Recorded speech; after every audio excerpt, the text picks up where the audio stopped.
This is your community radio station, 94.4 FM. Hiya, you're welcome to the Ginge and Whinge show, new to Sunday nights. I'm Simon. And I'm Stu. Coming up in the show, we've got music from the Mars Volta, Jimmy Eat World, Biffy Clyro, Pendulum, Fratellis, Phoenix TX. But first, Wreath with Place Your Hands.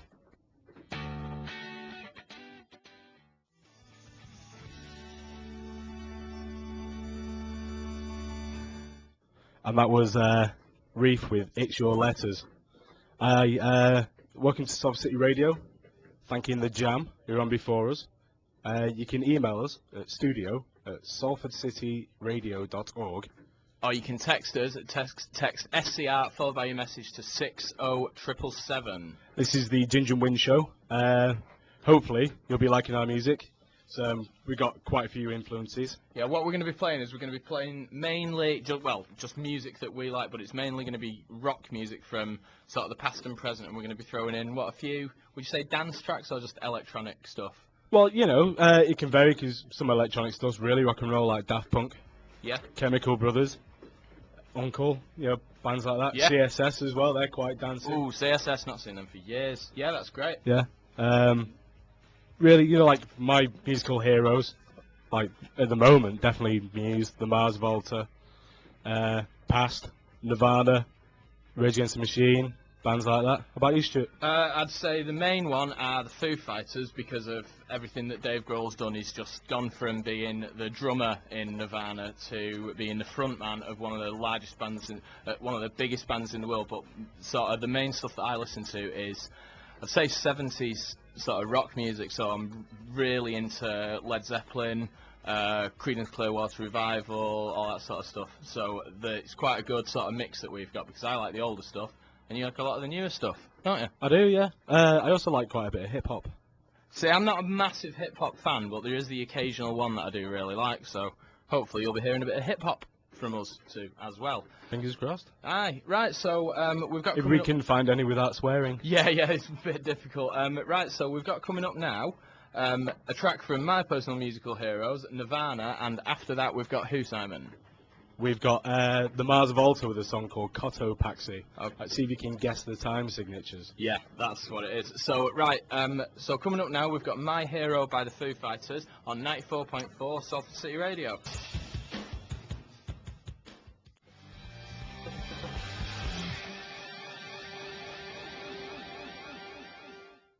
Okay, that was Cotopaxi by the Mars Volta, and before that you had My Hero by the Foo Fighters on 94.4 FM, Salford City Radio. Yeah, this segment we were going to call Sexy Internet News, but after discovering and deciding on this story, we're just going to call it Internet News. We might be sexing it up a little bit every now and then, but not for this story. I don't really think it's appropriate. So, right, this is my little thing that I found, isn't it, Simon? Yes, you've scoured the web. I have indeed, and it probably happened quite a while ago, but it's news to us, so we're going to broadcast it as proper news. So, it'll probably also be news to you at home. Well, yeah, hopefully it will be. So here we go, right. A Mexican judge has been sacked for trying to punish a teenage graffiti artist. How do you think he's done that? Well, I mean, when you first told me this story, my immediate response was to give him swine flu. Yeah, but that's really not what he's done. It's not as bad as that, but it's a lot more humiliating what this judge has done. Yeah, I mean, it's not that humiliating to have swine flu because, given the proper drugs, it's quite easily treatable. It makes you quite ill, actually. Tamiflu makes you feel worse. Apparently, it increases the chances of getting certain disorders with your nervous system. But nervous system, sorry. But the problem is, if you get flu, that's much more likely to cause the same problem. Well, the thing is, I had swine flu because I caught it from my girlfriend last summer, and it was horrific. Absolutely horrific. Why are you laughing? Carry on. Anyway, yeah, and the Tamiflu really made me ill. But that's another story anyway. So, right, here's what we're going to do. Fernando Perez Hurtado from San Juan del Rio was dismissed for abusing his authority after he tried to impose a humiliating sentence on the 13-year-old boy. Police said the teenager, who was not being named, was caught tagging on walls of public buildings and homes in the town. After he was arrested and charged, he faced court where the judge imposed a bizarre punishment instead of forcing his parents to pay a fine.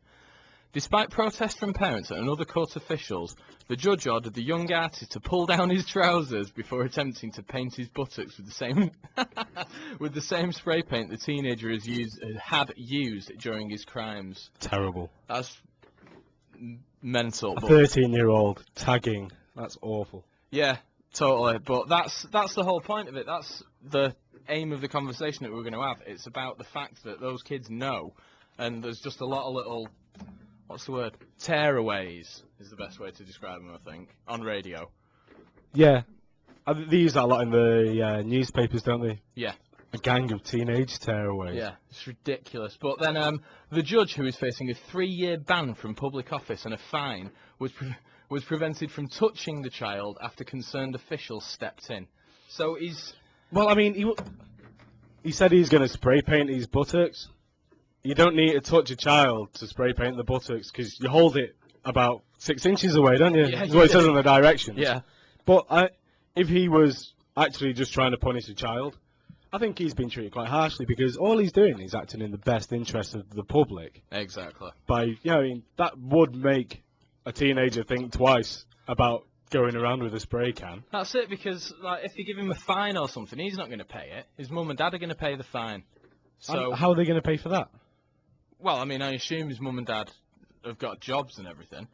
Yeah, but if they get like a large fine, it's not like a lot of people in Mexico make a huge amount of money. Well, exactly, yes, so that's what I mean. So giving him a fine won't do anything, because like I said, he's not going to pay for it, and his parents might not have the money for it anyway. So bizarre punishments and quite ironic punishments are actually quite a good idea, we think. Yeah, to a point, because, I mean, take for instance graffiti. If someone's going around just with a tag, like their name or initials, what you could do is employ someone with a great big pink stamp that says, loves kittens. Yeah. You can go along and hit that underneath every single tag. So say so-and-so loves kittens. Well, that's better. Yeah, or can't tie shoelaces. Yeah, can't tie shoelaces is quite a good one. But I think the or one that... has a packed lunch off his mummy. Yeah, yeah. But that's what they should do. They should do it on, like, Saturday night TV. Because the kids that, like, get an ASBO or whatever, they're dead like, yeah, it's like a badge of honour almost, isn't it, with a lot of them? Yeah, yeah. Now, so if they, like, humiliate them on Saturday night TV by, like, making them, I don't know, dance in their underwear with John Barrowman, showing everyone that they've got a tag with the spray-painted buttocks, actually, that's going to be a bit more humiliating, isn't it? Yeah, I mean, John Barrowman's the icing on the cake. Yes. He's the fairy on top of the tree. I mean, but I like John Barrowman, but he'd be well up for that. I saw him in a film called Shark Attack 3, and all the actors were so bad, I went, he's pretty good. Because I forgot I was watching Shark Attack 3. I thought I was watching a normal film, and he shone out of the film because of the other acting was awful. Is it like watching... It was so bad that the female lead was the same actress who played the female lead in the first one, yet it's a completely different character. That's how bad... Oh, that's how bad the production values are. I was like, well, she was alright in the first one, I suppose. Do you know what the worst production values I've ever seen was Short Circuit 2? Come on, he was gold-plated. Yeah, but yeah, he was at the end when he was dying, but the way it was overdubbed with that bloke from Spinal Tap, what's his name, the blonde guy, he's in Airheads as well. Is it Nigel Tufnell? Yeah, I mean his real name, it's not Christopher Guest. No, it's not Nigel Tufnell. I don't Nigel know. Tufnell's the one with dark hair. Oh, right. Anyway, yeah, but he's in that, and the overdubbing of it was so bad, it was like, you know, when you're watching, a comedy, well, they're not comedy, but the comedy because of the way they've overdubbed them, the martial arts films. Or like a L'Oreal advert. Yeah, exactly, yeah, a lot like that. Yeah. Yeah, but, I mean... That is pretty bad dubbing. It was ridiculous, but the production values were awful because they'd be talking, the mouth would move, and then like half a second later the thing would go, but yeah. Yeah, I mean, quite a cruel and unusual punishment would be to make these vandals sit through the Shark Attack films one after the other. With John Barrowman going, oh my god, that bit was so great. He's actually got one of the greatest lines ever in Shark Attack 3. Why, what is it? I can't tell you. You can't tell me what the line... Oh, no, right. Because it's quite profane. Right. But it's out of nowhere and totally random, and it's fantastic. He was actually in, like, FHM for, like, best and worst lines and stuff. Really? Yeah, Shark Attack 3 featured a lot. Was it as good as in Anchorman? Because there's just so many quotes for that. Like, I'm kind of a big deal. It's a winner. I have many leather-bound books. But yeah, right. So what are we playing now? Coming up now, we've got Jimmy Eat World with Futures. Brilliant song. Right. Okay. Let's go. Jimmy Eat World Futures.